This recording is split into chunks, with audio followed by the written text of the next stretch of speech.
ஓம் Saravanabhava channel வாயிலாக உங்களை சந்திப்பதில் பெருமகிழ்ச்சி அடைகிறேன். இன்றைய பதிவானது 2025 செப்டம்பர் மாத பலன்கள். இந்த மாதத்தினுடைய கிரக பெயர்ச்சிகளை பார்க்கலாம். அப்படி பார்க்கும் பொழுது இந்த புதன் பகவானானது வருகின்ற செப்டம்பர் மாதம் 15ஆம் தேதி சிம்மத்திலிருந்து கன்னிமனைக்கு பெயர்ச்சியாகி ஆட்சி பலம் உச்ச பலம் பெற்று வலிமையாக அமரப்போகிறார் புதன் பகவான். அதே போல சுக்கிர பகவானுடைய பெயர்ச்சியானது கடகத்தில் இருந்து சிம்மமனைக்கு பெயர்ச்சியாகிறது. சுக்கிரன் எப்போ? 15/9/2025. அதே போல செவ்வாய் பகவானுடைய பெயர்ச்சியானது கன்னிமனையிலிருந்து துலாமனைக்கு பெயர்ச்சியாகிறது 13/9/2025. சூரிய பகவான் சிம்மத்திலிருந்து கன்னிக்கு பெயர்ச்சியாகிறது 17/9/2025. அதே போல இந்த வருடாந்திர கிரகங்கள் என்று சொல்லக்கூடிய குரு பகவான் மிதுனமனையில் அமர்ந்திருக்க போகிறார்.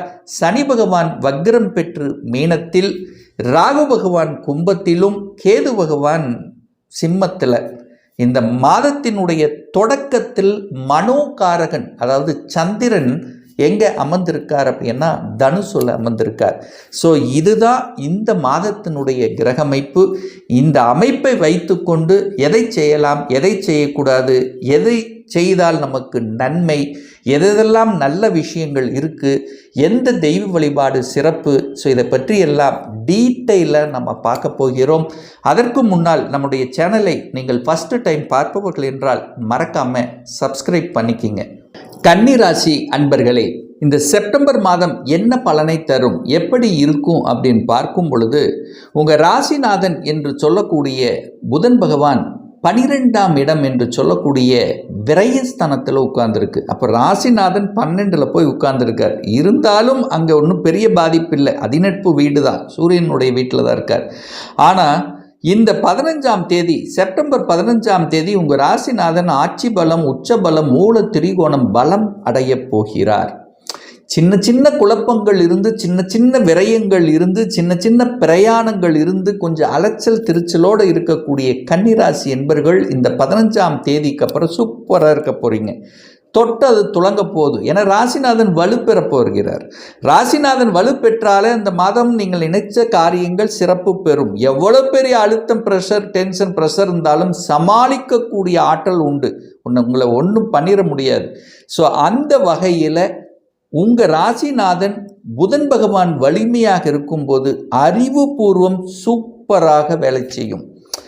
எந்த இடத்தில் எதை செய்யணும், எந்த இடத்தில் எதை செய்யக்கூடாது என்கின்ற ஞானம் என்பது அதிகமாக புலப்படும். ரிசர்ச்சில் ஆர்வம் அதிகமாக இருக்கும். புதிய கண்டுபிடிப்புகளை நோக்கி உங்கள் எண்ணங்கள் இருக்கும். புதிய புதிய ஸ்ட்ராட்டஜி பிளான்கள் வகுத்து திறம்பட செய்யக்கூடிய அமைப்புகளை உருவாக்கும். இந்த செப்டம்பர் 15க்கு அப்புறம் உங்கள் ராசியில் செவ்வாய் இருக்குது பாருங்கள். இப்போல்லாம் கோபமாகவே இருக்கும். உங்களுக்கு எப்போவுமே ஒரு ஆக்ரோஷ தன்மை இருந்துகிட்டே இருக்கும். நெகட்டிவ் எண்ணங்கள் இருந்துகிட்டு இருக்கும். இப்போது அட் ப்ரெசண்ட் யாருக்கு? இந்த கன்னிராசி என்பர்கள். ஏன்? 8க்குரியவன் அட்டமாதிபதி வலிவேதனையை தரக்கூடிய அந்த செவ்வாய் பகவான் உங்கள் தலை மேலேயே வந்து உட்கார்ந்துருக்கார். 8க்குரியவன். அப்போது என்ன ஆகுது? பேச்சால் நல்லதே நீங்கள் பேசினாலும் எதையாவது எதிர்மறையாக உங்களை பேசி டெம்ட் ஆக்குவாங்க. அவ்வளோதான். கோபம் வரும். சனி செவ்வாய் நேருக்கு 6ஆம் அதிபதியும் 8ஆம் அதிபதியும் இணைந்து கொள்கிறார்கள். எங்கே? உங்கள் தலை மேலே. அப்போ என்ன ஆகும்? கோபம், ஆக்ரோஷம், விரோதம், வெறுப்பு, இந்த மாதிரி தன்மைகளை கொடுக்கும். ஒரு சிலர் பாருங்கள் ஹெல்த்தில் கூட பாதிக்கும். 6 8ஆம் அதிபதியில் இணைஞ்சு இருக்காங்களா, பார்த்துக்கிறாங்களா, அப்போ ஹெல்த்தில் கூட நிறைய பேர்த்துக்கு தொந்தரவு கொடுத்துருக்கும். உடல்நல தொந்தரவுகள், சின்ன சின்ன பிரச்சனைகள் ஒரு மாதிரியாக இருக்கக்கூடிய இந்த கன்னிராசி என்பர்கள் வெடிவு அப்படிங்கிறது இந்த மாதத்தினுடைய பிற்பகுதி தான்.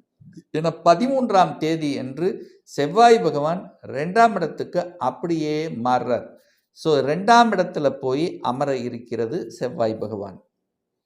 அப்போது 2ஆம் இடத்துல போகக்கூடிய செவ்வாய் என்ன சார் பண்ணும்? 2ஆம் இடம்ங்கிறது என்ன? குடும்பம், பேச்சு, தனம். அப்போ 8க்குரியவன் 2ல் இருக்கார். அப்போ தனத்தில் ஒரு பிரச்சனை இருக்குது. அப்போ தனம் கையாளுகின்ற விஷயத்தில் கரெக்டாக இருந்துக்கணும்னு சொல்ல வர்ற, அவ்வளோதான். பேச்சில் கவனமாக இருந்துக்கணும்னு சொல்ல வர்ற. கோபம் வரும், ஆக்ரோஷம் வரும். குடும்பத்தில் விட்டு கொடுக்கணும், விட்டு கொடுத்து போகணும். நம்ம மனைவி, நம்ம கணவன் அப்படிங்கிற அந்த பொது நலத்தன்மையை கண்டிப்பாக பேண வேண்டும் என்ற இந்த மாதம். ஏன் சொல்கிறேன்னா, செவ்வாய் எங்கே இருந்தாலும் அந்த இடத்த எதையாவது ஒரு வம்பை இழுப்பார். அப்போ இப்போ எங்கே இருக்கார்? 2ஆம் இடத்துல உட்கார்ந்துருக்கார். அப்போ குடும்பத்தில் ஒரு பிரச்சனையை இழுப்பதற்கான வாய்ப்புகள் இருக்குது. நீங்கள் நல்லா இருந்தாலும் மற்றவர்களால், மற்ற குடும்ப உறுப்பினர்களால், செவ்வாய்ங்கிறது சகோதர சகோதரிகளையும் குறிக்கக்கூடிய கிரகம். செவ்வாய்ங்கிறது உறவுக்காரர்களை குறிக்கக்கூடிய இடம். ஸோ இந்த மாதிரி உறவுகள் சார்ந்த விஷயமாக இருக்கட்டும், சகோதரர்கள் கொஞ்சம் கரெக்டாக இருந்துக்கிறது எப்போவுமே இந்த கன்னிக்கு நல்லது.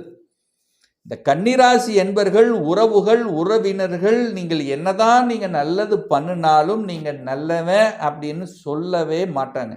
ஸோ அப்போ கரெக்டாக இருந்துக்கிறது நல்லது என்பதை ஆழமாக மனதில் பதிய வைத்துக் கொள்ளுங்கள் இந்த கன்னிராசி என்பர்கள். 3ஆம் அதிபதி, அதாவது உங்களுடைய முயற்சி ஸ்தானத்தின் அதிபதி 2ஆம் இடத்துல அமர்றார், ரைட்டு. ஆனால் 2ஆம் அதிபதி எப்படி இருக்கார்? குடும்பாதிபதி எப்படி இருக்கார்? எங்கே இருக்கார்? 11ஆம் இடத்தில் லாபஸ்தானத்தில் இருக்கார். அதுக்கப்புறம் விரயஸ்தானத்தில் வர்றார். அப்போது 8ஆம் அதிபதி 2ஆம் இடத்துக்கு போதும், 2ஆம் அதிபதி 12ஆம் இடத்துக்கு போகும்போது என்ன ஒரு விரயம் ஏற்பட காத்து கொண்டிருக்கிறது. அப்போ அந்த விரயத்தை சுப விரயங்களாக நீங்கள் கன்வெர்ட் பண்ணிக்கலாம், அல்லது ஒரு கல்யாணமாக காட்சியாக எடுத்துக்கலாம், அல்லது சுப செலவுகளாக நீங்கள் எடுத்துக்கலாம். ஒரு வீடு வண்டி வாகனங்கள் வாங்கக்கூடிய தன்மை எடுத்துக்கலாம், அல்லது குழந்தைகளினுடைய படிப்புக்கான செலவு. ஸோ எப்படியோ ஒன்று, ஒரு விரயம் என்பது உங்களுக்கு பணத்தில் ஏற்பட காத்து கொண்டிருக்கிறது. அது நல்ல விரயமாக ஏற்படுத்தி கொள்ளுங்கள் இந்த கன்னிராசி அன்பர்கள். 4ஆம் இடம் சுகஸ்தானம், சுகத்தை கொடுக்கக்கூடிய அந்த 4ஆம் இடத்து அதிபதியான குரு பகவான் 4ஆம் இடத்தை பார்க்குறார். நல்லது, விவசாயம் நல்லா வரும். இது வரைக்கும் விவசாயம் சரியாக வரல அப்படின்னு இருக்கிறவங்களுக்கெல்லாம் இப்போ விவசாயத்தில் ஒரு ஈடுபாடு அதிகமாக இருக்கும். வித்தியாசமான தொழில்நுட்பத்தை புகுத்தி, வித்தியாசமான ஒரு ஸ்ட்ராட்டஜி பிளான் புகுத்தி, வித்தியாசமான முறையில் செய்து ஒரு பலனை அனுபவிக்கக்கூடிய ஒரு காலம் விட்டது. இந்த கன்னிராசி என்பர்கள் யாரெல்லாம் விவசாயத்தில் இருக்கிறீர்களோ அவர்களுக்கெல்லாம் உத்வேகத்தை தரக்கூடிய ஒரு நல்ல காலம் வந்துவிட்டது. தாய் சார்ந்த விஷயத்திலிருந்து வந்த பிரச்சனைகள், கருத்து வேற்றுமைகள் விலகக்கூடிய தன்மை, உங்களுடைய பூர்வீகத்தில் கலந்து கொள்ளக்கூடிய நிகழ்வுகள், பூர்வீகத்தில் நல்ல நல்ல விஷயங்கள், அதாவது ஒரு சுப விஷயங்களாக இருக்கலாம், கோயில் விசேஷமாக இருக்கலாம். ஸோ இதெல்லாமே கலந்து கொள்ளக்கூடிய நிகழ்வுகள், சந்தர்ப்பங்கள் இந்த மாதம் நிச்சயமாக உண்டு இந்த கன்னிராசி அன்பர்களுக்கு. சார், குழந்தைகள் எப்படி இருப்பாங்க, குழந்தைகள் நலன் எப்படி இருக்கும் அப்படின்னு 5க்குரியவன் 5ஆம் இடத்தை பார்க்கணும். 5க்குரியவன் 7ல் போய் உட்கார்ந்துருக்கார், வக்ரமாகி உங்கள் ராசியை பார்க்குறார். அப்போ குழந்தை ஸ்தான கிரகமான சனி உங்களை பார்த்துக்கிட்டே இருக்குது. அப்போ குழந்தை உங்களை பார்த்து கொண்டே இருக்கிறதுன்னு அர்த்தம். ஆனால் வக்ரமாக இருக்குது, கொஞ்சம் உக்ரமாக செயல்படும், அவ்வளோதான். கொஞ்சம் விட்டு கொடுக்கணும். பிடிவாதங்கிறது இருக்கும், அந்த பிடிவாத தன்மை. கொஞ்சம் அன்பை கொடுத்தால் அன்பாக சொன்னால் ஏற்றுக்குவாங்கன்னு அர்த்தம். நீங்கள் கோபமாக சொன்னீங்கன்னா அது கோபப்படும். ஸோ இந்த தன்மைங்கிறது இருந்துகிட்டு இருக்கும். ஸோ உங்கள் குழந்தைகளை உங்களுடைய கட்டுப்பாட்டில் வைத்து கொள்ளணும். அப்படின்னா அன்பை கொடுத்து அன்பால் அவங்கள கரெக்ட் பண்ணலாம், சரிங்களா? திட்டால் அது சரி செய்ய முடியாதுங்கிறத புரிஞ்சுக்கிட்டா சரி, ரைட். 6ஆம் இடத்தை குரு பகவான் பார்க்கிறார். குரு எந்த இடத்தை பார்க்குறாரோ அந்த இடத்த வளர்க்கும். அப்போ கடனை கொடுக்குமா? உண்டு. கடன் கேட்ட இடத்தில் கடன் கிடைக்குமா? கிடைக்கும். ஸோ கடன் என்பது நீங்கள் எங்கே கேட்டாலும் கடன் கிடைக்கும். கடன் தன்னுடைய கெப்பாசிட்டிக்கு மேலே போகக்கூடாதுங்கிறத ஞாபகம் வச்சுக்கோங்க. ஏன்னா இங்கே ராகு உட்கார்ந்துருக்கார். ராகுங்கிறது பிரம்மாண்டம், பெருசாக எதையாவது ஒன்று பண்ணணும்னு சொல்லி பெருசாக கடனை தூண்டி விட்டுருவார். ஸோ அந்த கடன் விஷயத்தில் கவனம் அப்படிங்கிறத மனதில் பதிய வைத்து கொண்டாலே போதும் இந்த கன்னிராசி அன்பர்கள். திருமண விஷயங்கள் இனிதே நடக்குமா அப்படின்னா அதை பற்றியெல்லாம் எந்த பிரச்சனையும் கிடையாது. சனி அங்கே உட்கார்ந்துருக்கார், காலதாமதமாக ஏற்கனவே கன்னிராசி என்பதில் நிறைய பேர் லேட் மேரேஜ், லேட்டாக நடக்குது அப்படின்னு இருக்கிறவங்களுக்கெல்லாம் லேட் ஆனாலும் நல்லபடியாக நடக்கக்கூடிய ஒரு காலமாகத்தான் இப்போ இருக்கிறது. ஏன் சொல்கிறேன்னா, சனி பகவான் 5க்குரியவன் 7ல் இருக்கார். ஒரு காதல் கிடைக்கும், காதல் மூலமாக திருமணம் நடக்கக்கூடிய அமைப்புகள், குரு பகவான் குடும்பஸ்தானத்தை பார்க்கறதுனால திருமண வாய்ப்புகள் நடந்தேறும். அது நல்லபடியாக நடக்கக்கூடிய தன்மை. ஒரு சிலருக்கு திருமணம் நடந்து வெளியூர் அல்லது வெளிநாடு பயணம் மேற்கொள்ளக்கூடிய அமைப்புகளும் சந்தர்ப்பங்களும் இந்த காலகட்டம் சிறப்பு பெறும்.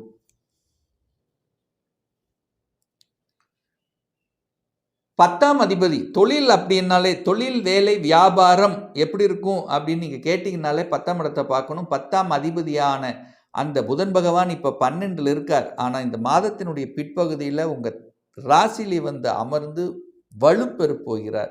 குரு அங்கே இருக்கார். நல்ல சேஞ்சஸை கொடுக்க போகுது.